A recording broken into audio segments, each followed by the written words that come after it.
Today we're going to discuss the subconscious and some techniques for freeing the subconscious from various negative emotions or blockages which prevent our happiness today. What we have seen throughout the years is that each of us is in some way like a split personality to some degree. That is, we have a conscious self which is quite clear that we are worthy, that we are capable, that we are safe in the world. And a conscious self which does not see reason for us to fear or become angry or to become hurt in situations or to become jealous in situations. But there seems to be another part of ourselves, which we'll call the subconscious or the inner child, which seems to have another way of feeling, another way of reacting to situations.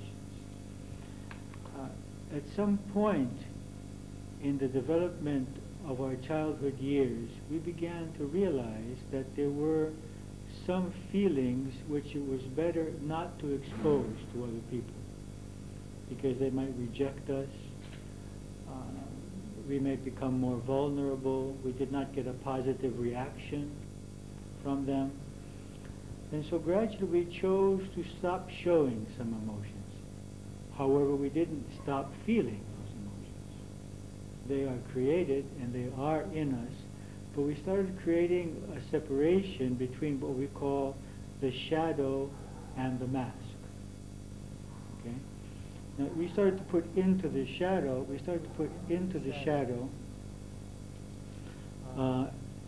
all of our negative feelings, all of our fears, even some of our needs. If we found that there was no response to any of our needs, then we began to cover up those needs and not express them, because if we expressed them, we might be rejected. And if we were rejected, then we would feel unworthy. So we have learned to suppress into our subconscious mind feelings which we don't want to show to others, feelings which are very painful to us and which we don't want to feel. So rather than feel them, we sort of suppress them so that we don't feel them. Needs which we either consider improper needs, or needs which will not be respected, or needs which make us seem vulnerable or weak to other persons, such as the need for love, the need for affection, the need for attention. And we gradually stop expressing these needs and stop expressing these emotions. So on the one hand, we have stored in our subconscious many feelings and many needs. Also, we have stored there various positive emotions, because at some point perhaps we learned not to express our positive emotions, such as our love or our affection or our respect for some people, because perhaps we got into an antagonistic relationship or a competitive relationship. And we thought, well, if I express how much I admire this person, then that's going to go to his ego. And if I recognize that he is right or she is right sometimes, then that also. Also, men learn not to support women as much as women learn to support men. And men also learn not to express so much their positive feelings, especially if it has to do with affection or love and these kinds of feelings. So we have in the subconscious fears, other emotions, needs, desires, and even positive emotions and feelings. Another part of ourselves which often gets blocked into the subconscious is our creativity. Because we have virtually unlimited creative potential within us, but perhaps because at some point in our lives we were laughed at or rejected in some creative endeavor, we block that whole process and start saying, well, I can't sing, I can't dance, I can't draw. And we tend to create a life in which we remain only in what is familiar to us. And so our creativity becomes blocked. So gradually a separation is created between the conscious and the subconscious, between the shadow and the mask. And we put into the shadow anything that hurts us, anything that we don't want other people to see, and anything which we cannot accept ourselves. And we put into the mask everything that we believe we must have in order to get what we want from other people. So I could put into my mask the yes person, the person that always says yes and never says no, because I believe that I will lose people's love if I ever say no, that they won't love me anymore. I couldn't put in my mask the good person, the strong person, so that no one ever sees my weaknesses. On the other hand, I can put in my mask the weak person, because I believe that if I am weak or ill or I have problems, then other people will pay attention to me. Or I can put in my mask this very hard, angry person, because I believe then I can keep them away from me and protect myself. So each of us puts into his or her mask what we believe we need to put in order to protect ourselves and get what we want from the people around us. This is very similar to what we mentioned already about the roles of the Celestine prophecy. Now, if you'd like to look at page 103 of your workbook, we see here a work that you could do concerning the shadow and the mask. This also corresponds to page 159 of the Greek workbook.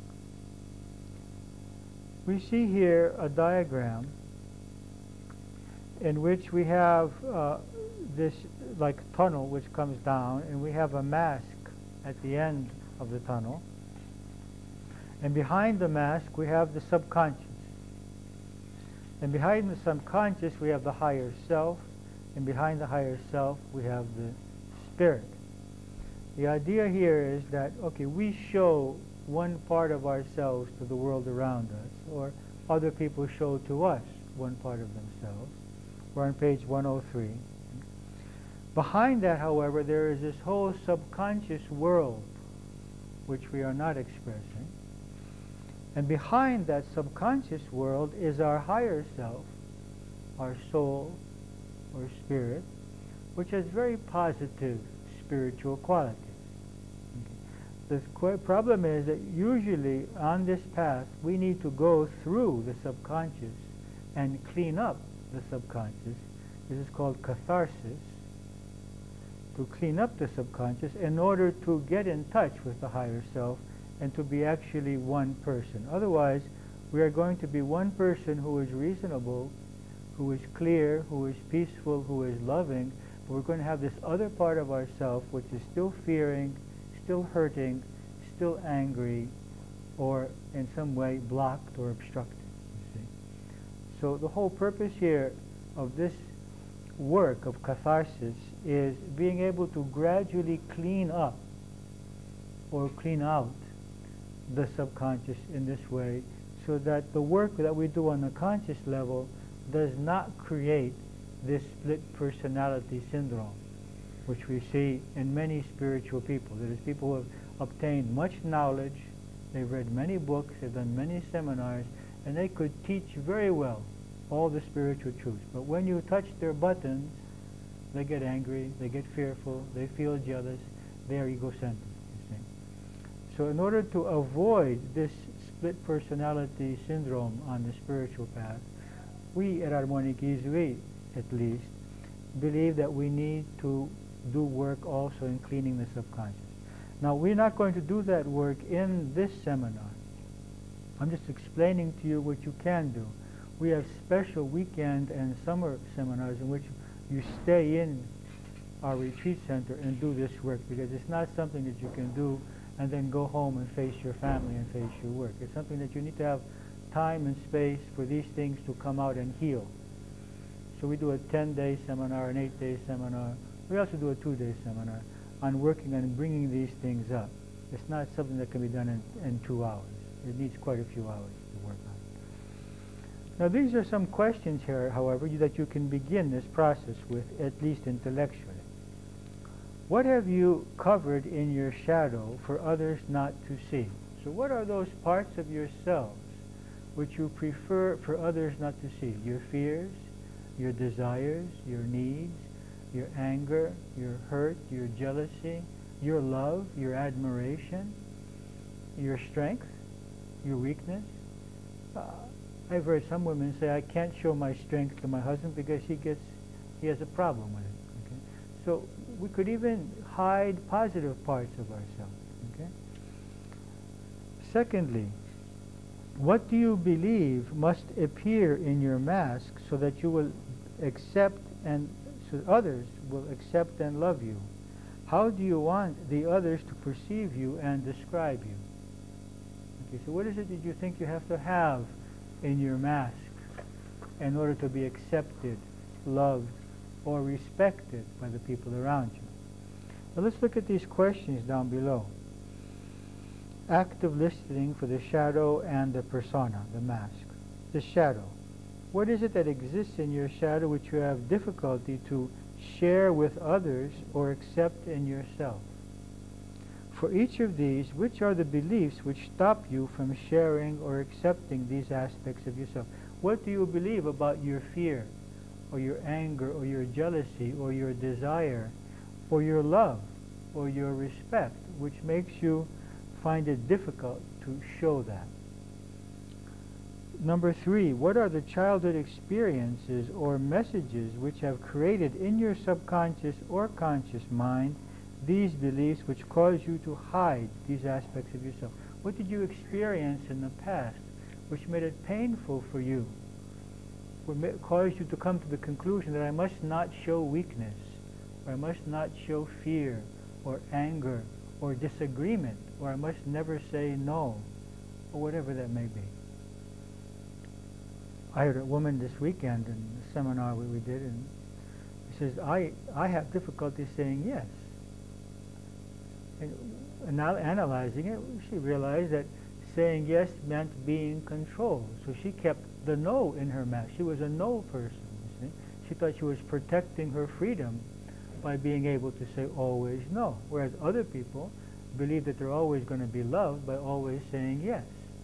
So we have all kinds of ways in which we react to realities. We have to see our way of reacting. And the fourth question is, what do you want to do about your shadow?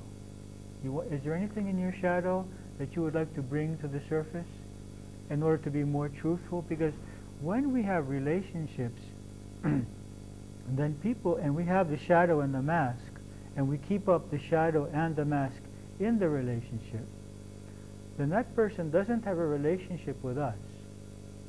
That person has a relationship with the mask. And this is why usually we let go of the shadow and the mask when we're with our very close, in a very close relationship. That means having a close relationship. Otherwise, you really can't talk about a close relationship in which you're keeping up the mask and the shadow. Of course, you're going to keep it up with the taxi driver, with your distant friends, perhaps. But the wonderful thing would be to be able to be ourselves totally in every situation.